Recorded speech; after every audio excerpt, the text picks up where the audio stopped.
अपनी गल रखन सरदार नवजोत सिंह जी सिद्धू।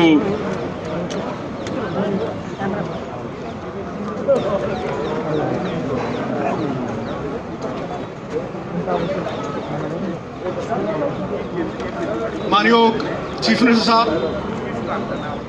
मेरे साथी साहबान, बैंस साहब, खैरा साहब को मैं खैर मकदम करदा। सरकारों की नीयत में आ जाए फर्क, अगर नजारा चाहे जन्नत का क्यों ना हो गर्क हो जाए। और आज मैं हिंदी में भी बात करूंगा क्योंकि मुझे पता है ये प्लेटफॉर्म क्या है। मैं जानता हूं कि गूंगी बहरी सरकार तक अगर आवाज पहुंचानी हो तो धमाका जरूरी है। ये धमाका ही है। ये मत समझिएगा कि ये 50 लोग बैठे हैं। एक एक आदमी के पीछे 2-2 लाख पंजाबी बोलता है इस मंच से। 2-2 लाख पंजाबी। और अगर कोई एमपी बैठा है तो 15 लाख लोग उसके पीछे बोलते हैं। तो ये हीरे हैं, ये पंजाब के चुने हुए नुमाइंदे। मैंने बात नीयत की है, नीयत की। नीयत साहब नीति में दिखती है, और नीति सिर्फ 2 पूंजीपतियों के लिए बनाई गई है मोदी सरकार। आप अगर ये सोचते हो कि ये कानून सरकार किसानों के हक में बना रही है तो बहुत बड़ी गलतफहमी है। ये सिर्फ 2 पूंजीपतियों के हक में उन्हें रिमोट कंट्रोल देने के लिए कानून बनाए गए हैं। और मैं आज डंके की चोट पे ये कहता हूं, छाती ठोक के ये कहता हूं कि हम मरते मर जाएंगे लेकिन अंबानी और अडानी को पंजाब में पैर नहीं धरने देंगे। ये लीडर हैं। 100 भेड़ों के आगे एक शेर लगाओ, भेड़ें शेर हो जाती हैं। और ये शेरों के आगे बब्बर शेर है। और इनके आगे मैं बात जो करने वाला हूं वो बड़ी पते की, और यहां वाजिब है। ई नैम तो पहले भी था साहब, पहले भी ऑनलाइन ट्रेडिंग होती थी। आप मंडियों की बात करते हो, आप ये बात करते हो कि फ्री मार्केट होनी चाहिए, तो फिर ये कानून बनाने की क्यों जरूरत है? बाहर से ई नैम होता था, ऑनलाइन ट्रेडिंग होती थी। ये कानून क्यों बनाए गए? ये कानून इसलिए बनाए गए कि पंजाब के किसान के कानूनी अख्तियार, कानूनी अधिकार पूरी तरह से छीन लिए जाए। मैंने आज तक कोई ऐसा कानून नहीं देखा जो किसान को कोर्ट में जाने से रोकता है। ये वो कानून बनाया है मोदी साहब ने काला, जिससे किसान अगर उसका कोई डिस्प्यूट होता है तो वो कोर्ट में नहीं जा सकता, नंबर 1।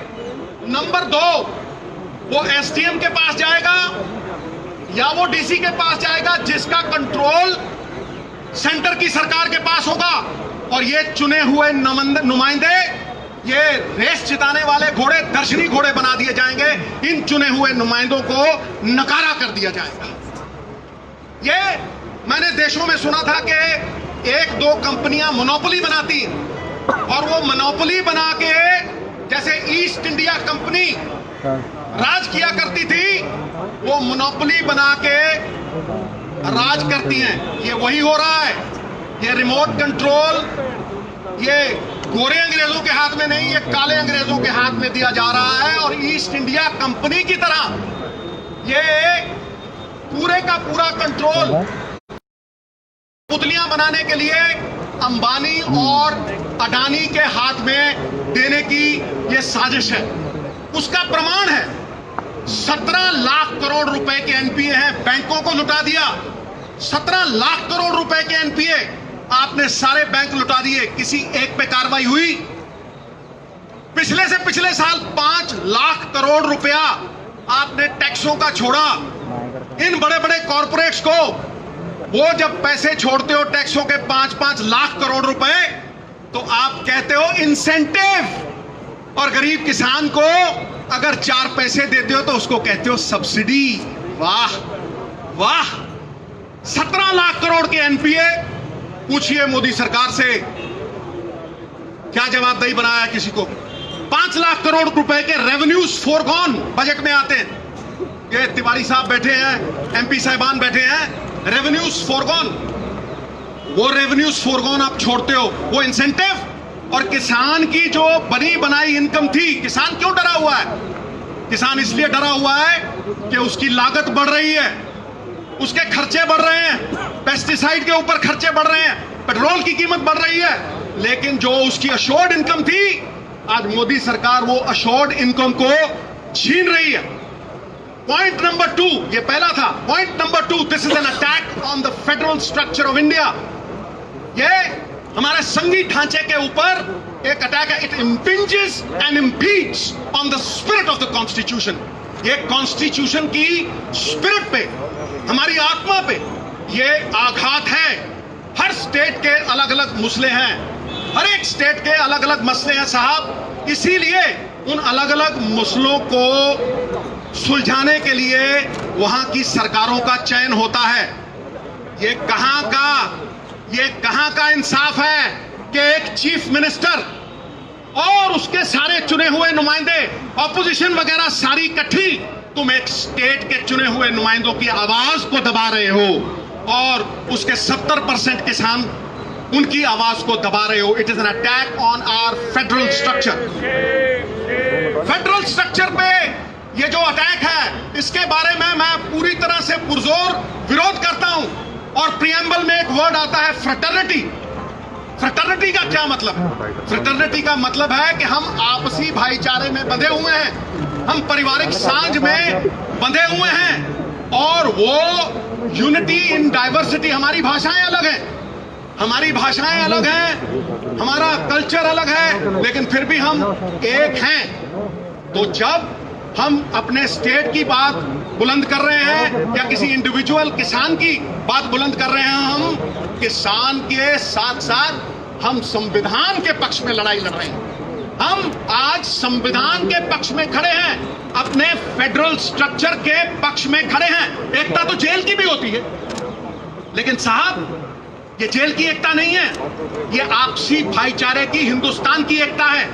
ये यूनिटी इन डाइवर्सिटी है और वो संजीदगी से लेने वाली बात है। जो लोग, और मैं प्राइम मिनिस्टर साहब को कह रहा हूं, जो लोग वन नेशन वन मार्केट की बात करते हैं, वो पंजाब के चुने हुए नुमाइंदों की और एक चीफ मिनिस्टर की आवाज को दबा रहे हैं और कुचल रहे हैं। यह हम कभी बर्दाश्त नहीं करेंगे।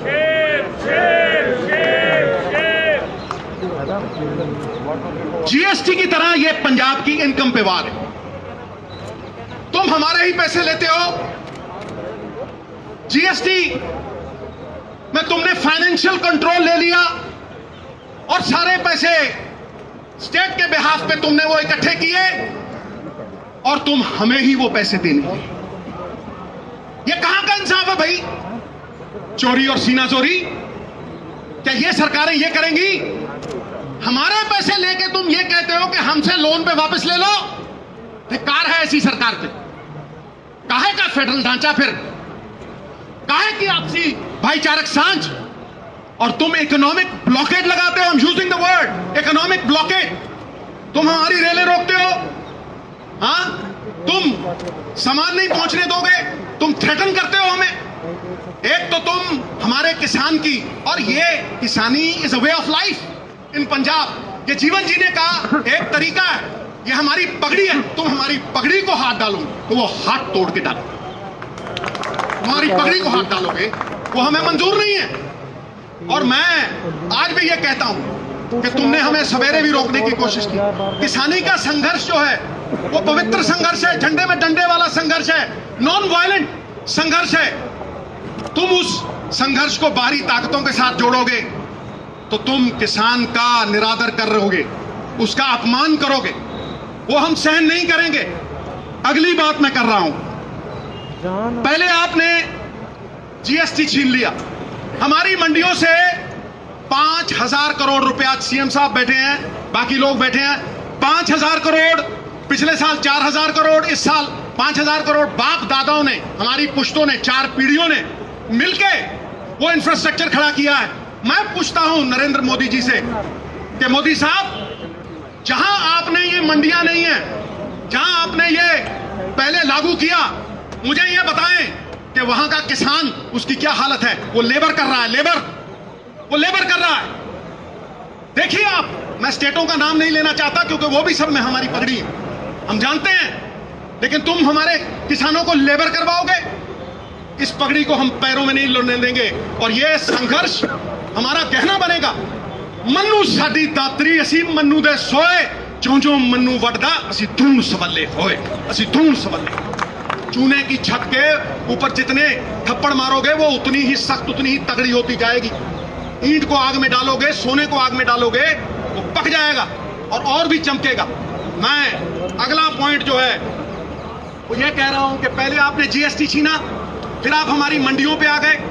28,000 आड़ती रजिस्टर्ड, 5 लाख मजदूर जो मंडियों में काम करता है, हमारे बाप दादाओं का बना हुआ इंफ्रास्ट्रक्चर, तुम उसे बर्बाद करने के ऊपर तुले हो। और जहां तुमने ये फ्री मार्केट लगाई है वहां किसान लेबर कर रहा है। उसके बाद मैं अगली बात करता हूं, क्या यह अकेले पंजाब की बात है?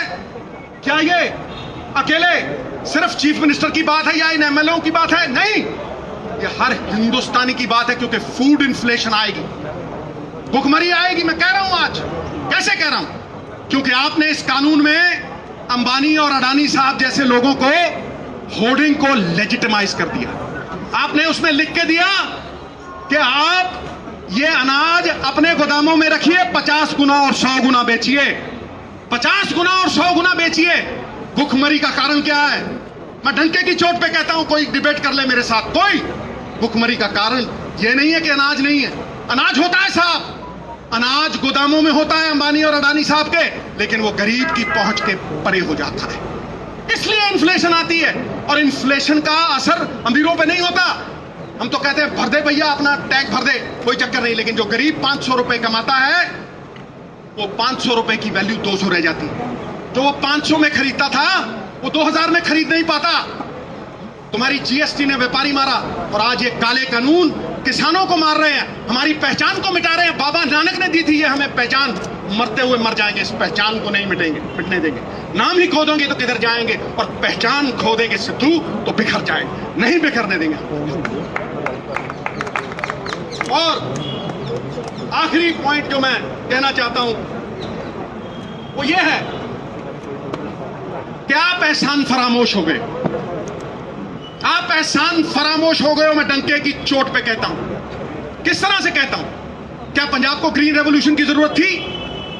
नहीं, पंजाब ने पूरे देश का पेट भरा, 2% लोगों ने 67% लोगों का पेट भरा। फिर तुमने गरीब को अन्न कैसे दिया?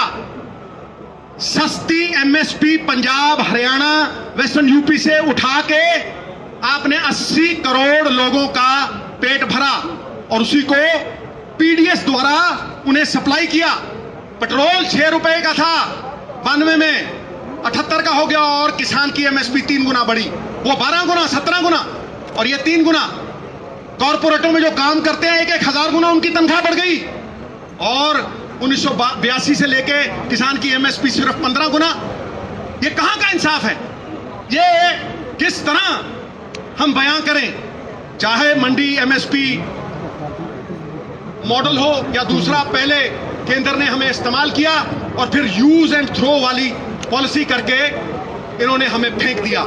ये 3 पॉइंट मेरे इस केंद्र की सरकार को कहीं भी किसी को भी भेज दे और बहस कर ले, खुलेआम जहां बुलाएंगे मैं आऊंगा। यदि हार गया, राजनीति सदा के लिए छोड़ दूंगा, सदा के लिए। मैं डंके की चोट पे कहता हूं, उन्हें यह फिक्र है, आखिर में ये मैं शेयर करके फिर सीएम साहब के हवाले स्टेज करता हूं, उन्हें यह फिक्र है हरदम नई तर्जे जफा क्या है। तर्जे जफा होती है जुल्म। उन्हें यह फिक्र है हरदम नई तर्जे जफा क्या है। हमें भी शौक है देखें सितम की इंतहा क्या है, हमें भी शौक है देखें सितम की इंतहा क्या है। गुनाहगारों में शामिल हैं वो लोग जिन्होंने ग्रीन रेवोल्यूशन, व्हाइट रेवोल्यूशन अशरन की। गुनाहगारों में शामिल हैं, गुनाहों से नहीं वाकिफ। अरे सितम करते हैं वो, खुदा जाने खता क्या है। बात खत्म।